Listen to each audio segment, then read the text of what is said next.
Oke, halo. Oke, pada hari ini kita akan membahas tentang sleep apnea, ya, sleep apnea. Oke.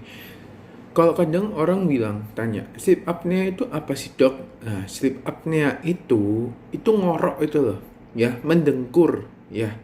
Kok bisa, Dok, mendengkur? eh, itu sebuah hal yang harus kita perhatikan gitu. Nah, kalau kita mau bilang bahwa mendengkur itu adalah hal yang normal, ya. Kenapa di kedokteran sendiri itu ada kita bahas tentang sleep apnea. Nah, di sini akan saya bahas ya satu persatu ya. Khususnya saya akan membahas tentang ini satu hal yang paling sering terjadi di sleep apnea. Ya, sleep apnea itu atau mendengkur itu dibagi menjadi tiga. Ya, ada tiga hal, yaitu obstruktif ya sleep apnea, sentral sleep apnea, dan kompleks sleep apnea. Nah, kalau obstruktif itu biasanya terjadi karena otot di belakang tenggorokan ya, dia terlalu rileks atau terlalu berat ya. Kondisi ini yang dapat membuat ya dia akan menyempit atau menutup ya saat menarik napas ya. Yang sentral sleep apnea itu biasanya karena masalah di otak ya. Kalau kompleks sleep apnea itu gabungan antara dua, yaitu obstruktif sendiri dan sentral ya. Jadi dia memiliki resiko yang sangat besar. Nah, pada malam hari ini di sini udah malam sih. Khususnya saya akan membahas tentang obstruktif sleep apnea. Nah, kalau misalnya kita bilang obstruktif, berarti kan ada sumbatan. Berarti dia tidak dari lahir atau tidak dari hal-hal yang masih muda atau gimana, tetapi pasti ada penyebab karena dia menyumbat, ya. Apa itu? Gitu. Faktor-faktornya apa aja sih? Gitu. Satu, ya, paling sering yang terkena adalah laki-laki, ya. Usianya biasanya 40 tahun ke atas ya, memiliki amandel ya, dan lidah yang besar. Biasanya juga ada yang rahangnya yang kecil ya. Adanya hambatan pada hidung, biasanya septumnya ya. Septum itu adalah ini sebuah pemisah antara hidung dan kanan ya. Dan di sini tuh juga ada konka ya. Dia seperti apa? Seperti gerbang-gerbang ya gitu. Nah, biasanya itu bisa bengkok juga bisa ya.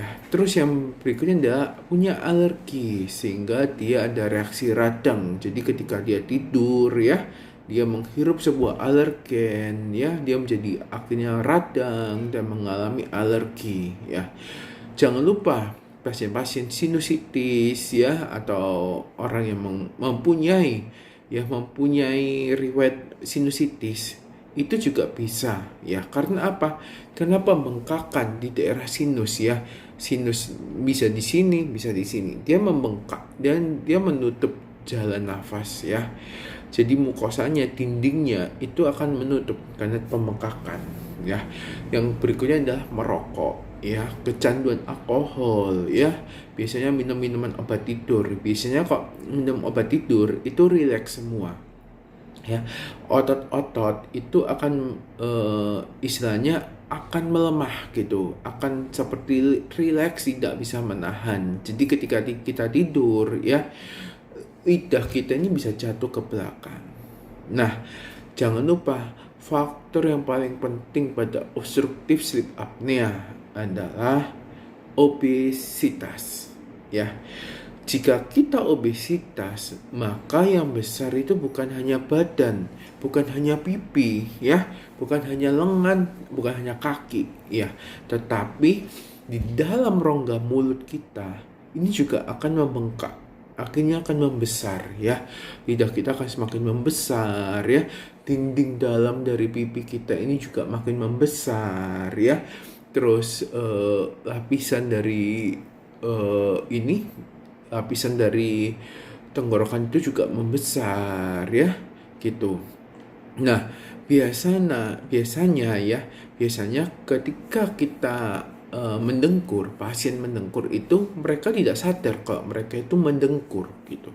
Nah, biasanya yang menyadari adalah orang yang tidur sekamar sama pasien tersebut ya. Biasanya akan seperti itu. Tidak ada pasien yang diam-diam bilang bahwa oh ya aku tidur semalam tidur mendengkur, tidak ada ya, kecuali sleep apnea-nya sudah sampai buruk ya, sampai benar-benar menutup dan dia kesusahan dalam bernafas ya. Nah, biasanya pada umumnya ya, biasanya pasien ini akan mengalami henti nafas dalam beberapa detik ya, seperti baru keluar lagi, dia baru bersuara lagi ya. Terus kadang batuk-batuk ya, tersengal-sengal ya, karena apa? Ya itu ketutup ya. Jadi aliran oksigen yang masuk itu kurang, seperti itu. Nah, biasanya juga ketika bangun pagi mulutnya itu merasa kering sekali. Nah, itu sudah mulai tanda-tanda ya. Efeknya jangka panjang apa? Gitu, konsentrasinya berkurang. Karena apa? Asupan oksigen ke otak jelas berkurang. Meskipun dia tidur, semalam tidur katanya nyenyak, tetapi rasanya siang hari itu tetap mengantuk. Karena apa? Kualitas tidurnya terganggu. Oksigenasi ke otak itu terganggu. Ya, kalau sudah seperti itu, pasti gampang moodnya sering berubah-ubah, ya, gampang marah dan sebagainya, ya. Prestasi dalam pekerjaan, dalam dalam pelajaran juga pasti akan berkurang. Maka dari itu kita harus tahu kapan kita harus periksa ke dokter ya. Misalnya kalau misalnya kita sudah terganggu banget ya, kita tidak bisa konsentrasi. Kalau siang hari kita nggak ada riwayat diabetes dok, tetapi kok aku ini siang hari ngantuk terus. Nah, itu kita udah harus aware ya. Kita sudah berusaha bagaimana kita tidak bisa ya. Terus kalau kita kecanduan rokok dan kecanduan alkohol, itu juga harus ya konsultasi dengan dokter. Kenapa? Kalau sudah seperti itu kita nggak akan bisa melepaskan sendiri gitu ya. Nah, asupan makan juga harus diawasi oleh dokter kalau seperti ini. Jangan sampai ketika kita obesitas ya, kita maunya memperbaiki tetapi hasilnya apa? Kita turun sebentar terus akhirnya menjadi yoyo ya, akhirnya kembali menjadi lebih besar. Nah, itu yang harus kita cegah ya, harus kita cegah. Maka dari itu konsultasilah dengan dokter ya. Nah, di sini saya juga mau bilang bahwa kita kalau misalnya mau mengobati itu sangat gampang sebenarnya. Ada tiga hal ya. Yang satu, perbaiki lifestyle, perbaiki kualitas hidup ya. Saya bilang kualitas hidup itu sangat penting ya. Investasi terbesar kita itu ada di perbaikan pola hidup di tubuh kita sendiri. Kita bisa ya beli HP mahal ya, bisa jalan-jalan ke luar negeri, makan makanan enak, tetapi kita lihat bahwa ketika kita mau investasi terhadap tubuh kita, kita mau memperbaiki tubuh kita selalu bilang bahwa oh diet mulai besok ya, diet mulai besok dan akhirnya besok.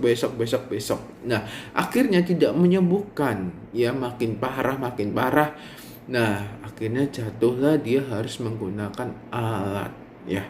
Alatnya yaitu menggunakan CPAP ya. Dia akan memberikan tekanan positif. Jadi alatnya dipakai di sini ya. Dia akan diberikan tekanan positif ya, sehingga dia menekan. Jadi yang menutup itu dibuka oleh alat itu ya. Jadi mencegah supaya, karena dia kan tekanannya positif ya, dia memberikan tekanan secara terus menerus sehingga apa yang mau jatuh dia itu nggak jadi, seperti didorong gitu. Terus yang parah lagi, Bisa juga menggunakan MAD, Mandibular Advancement Device ya. Jadi itu dipasang di sini ya, di mandibularnya ya, supaya dia tidak mendengkur ya. Kalau dia parah juga nggak boleh ya. Nah, ini kalau sudah sangat parah ya, sangat parah, bahkan sampai dia menggunakan CPAP tidak bisa ya, maka kita akan harus mau nggak mau kita melakukan operasi. Ya. Operasi apanya dok gitu? Ada beberapa operasi ya, salah satunya ada ovulopalato-faringioplasty ya, ablasi radiofrekuensi, operasi reposisi rahang, simulasi pada saraf, bahkan tracheostomi yang dibuat lubang di tenggorokan. Nah, kenapa kok sampai seperti itu? Itu kalau sampai udah menimbulkan komplikasi ya. Biasanya sakit kepala berkepanjangan, terus tekanan darah tinggi ya, tekanan darah tinggi atau hipertensi, meskipun dia udah menggunakan obat dia tidak mau turun. Ternyata kita observasi masanya di sleep apnea ya. Diabetes type 2 karena apa? Karena gemuknya, obesitasnya ini ya. Terus sindroma metabolik, penyakit jantung ya, gangguan fungsi organ hati ya, itu udah satu kaitan dengan obesitas ya, obesitas. Jadi pasti kalau misalnya udah seperti itu pasti ada masalah nih ya. Jadi kalau udah keluar sleep apnea, kita coba deh cek ya diabetesnya bagaimana ya, bagaimana dengan kolesterolnya ya, triglyceridnya bagaimana, apakah hatinya fungsinya baik, ada perlemakan tidak ya, apakah ada sumbatan di jantung, fungsi jantungnya bagaimana, itu juga harus kita lihat ya. Karena apa? Karena dari obesitas itu sendiri ya, ketika kita obesitas maka semua akan terkena ya. Selain itu ada depresi. Kenapa kok bisa depresi dok? Padahal cuma mendengkur ya. Mendengkur akan mengurangi kualitas dari tidur ya, ditambah dengan obesitas ya, gangguan kesehatan yang lain ya. Maka dari itu akan jadi satu kesatuan ya. Dia akan mengalami penurunan dari kualitas bekerjanya, kualitas dalam belajar ya, mengingat dan sebagainya. Maka akan stres sendiri, akan depresi. Kalau sudah seperti ini, kita mau diet bagaimanapun, susah bukan main. Karena apa? Karena dengan depresi, radikal bebas di dalam tubuh akan meningkat ya. Jadi akan memperparah timbulnya mendengkur itu sendiri. Nah, dari 3 macam yang harus kita lakukan ya, kalau saya sendiri ya, saya juga mengidap ya, dulu mengidap sleep apnea. Saya memang udah lama tidak live, tidak membuat YouTube channel ini ya. Karena apa? Saya sempat sakit ya. Sesaatnya juga mendengkur ya. Saya sempat kena GERD parah ya. Saya sempat masuk rumah sakit karena GERD-nya ya. Nah, pada saat COVID-nya tinggi-tinggi, ya seram sih ke rumah sakit. Tetapi dari sini saya sadar bahwa saya harus merubah hidup saya. Karena apa? Mendengkur sendiri itu akan mengurangi kualitas bekerja saya. Saya tidak bisa berpikiran jernih untuk pasien-pasien saya. Apalagi waktu itu COVID lagi tinggi-tingginya, banyak sekali konsultasi ya, itu sangat mengganggu saya gitu. Akhirnya saya menetapkan hati untuk merubah dan hingga akhirnya saat sekarang saya bisa untuk menerima menjadi konsultan dalam perubahan hidup ya. Nah, ayo mulai saat ini kita kurangi ya mendengkur kita sembuhkan mendengkur kita obati itu ya. Oke, salam sehat semua dan tetap jaga prokesnya.